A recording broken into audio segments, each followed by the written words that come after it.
Palestinian militant group Hamas has said that it is ready to discuss new proposals for a ceasefire in Gaza and the release of hostages and Palestinian prisoners. Senior Hamas official Sami Abu Zuhri said that the group has accepted a request from mediators to explore new proposals and is open to discuss any deal or ideas that could lead to a permanent ceasefire, as well as the withdrawal of the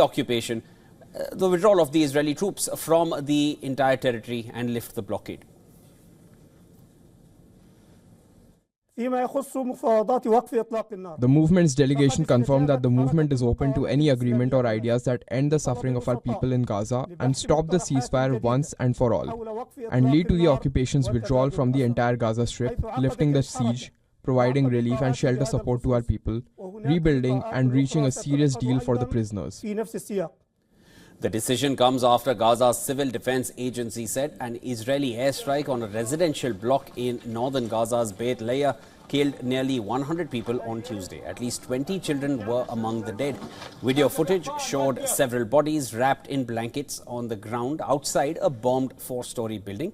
More bodies and survivors were being retrieved from under the wreckage. The United States called the Israeli strike horrifying. Washington has asked Israel for answers, expressing deep concerns by the loss of civilian life in the incident. This was a horrifying incident with a horrifying result. I can't speak to the total death toll, but there are reports of 24 children killed in this incident. No doubt a number of them are children who have been fleeing the effects of this war for more than a year now. We have reached out to the government of Israel to ask what happened here. We don't yet know the underlying circumstances. We have not gotten a full explanation from them about what happened.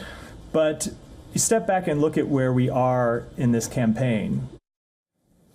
The State Department also said that it is deeply troubled after Israel's parliament passed 2 laws to prevent the UN Agency for Palestinian Refugees, UNRWA, from being able to continue its work in the besieged enclave. In United Nations, the US slammed Israel for not doing enough to help Palestinians in Gaza. US Ambassador to the United Nations, Linda Thomas-Greenfield, said Israel's words must match the actions on ground.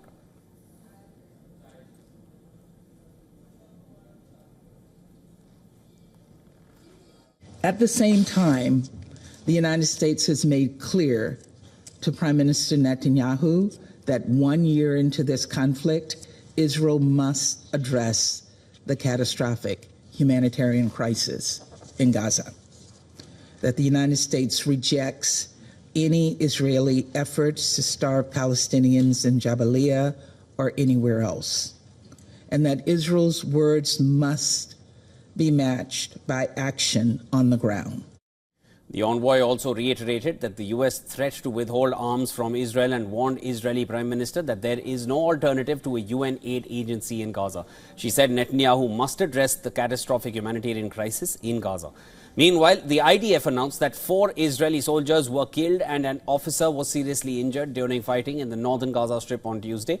The Israeli Defense Forces said they all served with the elite multi-domain unit, also called Ghost Unit. They were killed in fighting in the Jabalia area, which has been the focus of the recent IDF offensive in northern Gaza.